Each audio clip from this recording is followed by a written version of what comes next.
Exactly 100 years ago to this date, there's a moment in history, a moment of compassion, of common sense, of humanity that scared the utter crap out of every politician, banker, and general around the world. Now, 1914, the British and French were fighting against the Germans in World War I. Now, every government on both sides of the fighting promised the soldiers that the war would be over by Christmas and that they would be able to be with their families. Of course, the soldiers knew that that was an absolute lie. The two sides were at a stalemate. They had to dig into the ground to hide from each other. Sniper fire and machine gun took the life of anyone who would dare to put their head above ground. The two sides were so close to each other, they could hear everything and every conversation. The small piece of land that divided the two was filled and riddled with dead bodies, decaying and rotting, destroyed to the point where you couldn't even recognize what side they were fighting on. Now, on Christmas Day, the Germans decided to turn on their lights in their trench. The British were getting ready because they thought the Germans were advancing. They had their machine guns, they had their rifles, they had their guns and their weapons ready. But instead of hearing gunfire, they heard Christmas carols by the Germans. The British, hearing this, they started clapping. Then the British decided to sing their own Christmas carols. And then the Germans started clapping. And then one German soldier decided to share his food, share his ration, the little food that he had in that moment, in that horrible condition, and he decided to throw it over to the British side. And the British did the same. And because of that human curiosity, because of that exploration of what could be possible, there was one brave, amazing human being, Captain Charles Buffalo Bill Stockwell, on the British side, decided to come out of his trench, knowing that at any time a bullet could take his life, knowing that there were snipers trained and ready to shoot anything that moved, anything that went above ground. Imagine seeing so many of your brothers die right in front of you, and you can't even collect their bodies, and you have to be next to their rotting corpses. The people, your friends, your brothers, are all dead right in front of you. And you decide to make that choice, that one decision, because of human curiosity, because of that exploration, to just walk onto the battlefield. Now, when Captain Charles Buffalo Bill Stockwell decided to walk on that battlefield, the Germans screamed, "Don't shoot!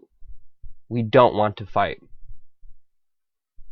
And then Captain Buffalo Bill Stockwell decided to say, "We don't have to."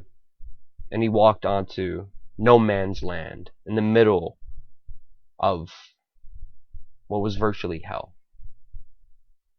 A German officer named Kerst decided to walk out as well, to risk his life, to meet this captain.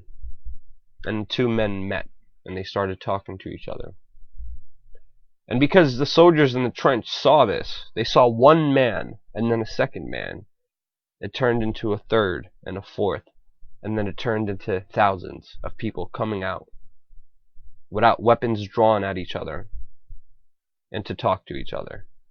Now, when the two sides met, it was Christmas time, so they gave each other what they had. The Germans gave sausage and chocolate, and the British gave whiskey and jam.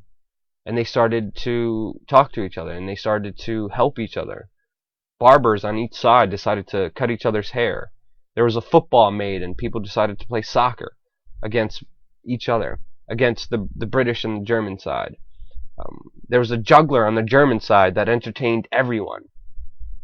They took a moment where they took all the bodies and decided to give them a proper burial. And because some of the bodies couldn't be recognized, because some of the bodies were so destroyed and people couldn't even understand what side they were on, they decided to bury them next to each other. In that moment, that one brave human being, that individual, made people realize that we have a lot more in common than we actually know, and that we don't have to just be killing each other and fighting each other because someone else says.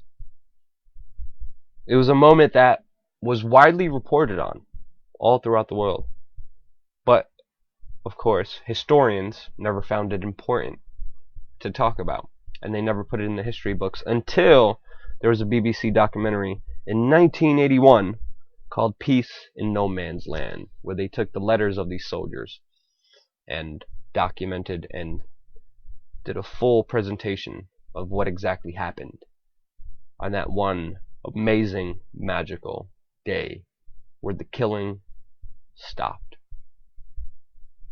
Now, of course, the top chain of command, the top generals and politicians found out about this. And of course, they did everything in their power to make sure that this would never happen again. They promised punishment on every soldier that participated, but soon found out that it wasn't just one location, but 30 locations where this happened. They set up new rules and regulations and laws prohibiting friendly behavior with the enemy, and they threatened court-martial to anyone who would dare break this law, anyone who would dare to be human. And of course, the next year, December 25th, 1915, they decided to increase the air raids and the air bombardments to make sure that no man could meet in the middle of that battlefield, because they were scared of people realizing how human we are, how connected we all are in this together, and how we don't need to be fighting against each other at every moment in time because someone else decided that we should. A very important lesson that we can learn from, especially in these times when we're being divided and conquered, when people are just highlighting differences, when people are just being disrespectful to any form of human life.